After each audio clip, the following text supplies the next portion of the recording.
Stevie. I am Parks. And I am Brian, also known as Sarah. Maya. and Brianna.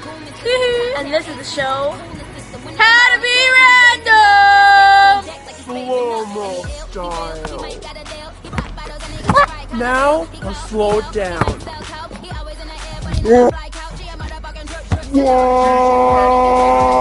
Sorry, so short, but okay, be ready for tomorrow. We got You got a whole bunch of dandelion back here. What I should do is just go buy some apples from the store and then just pick all this dandelion and just juice it in the juicer. You know, because this dandelion, man, you don't get this all year round. People don't understand, man. When you get this dandelion, I mean, it's just amazing for you, you know. Dandelion cleans your blood, cleans your heart, cleans your lungs, the lymphatic system, your digestive tract, you know what I mean? Your blood just becomes purified, man. You know what I mean? Your oxygen levels, your brain, your clarity, you know, that's what green foods, especially green leafy vegetables, do.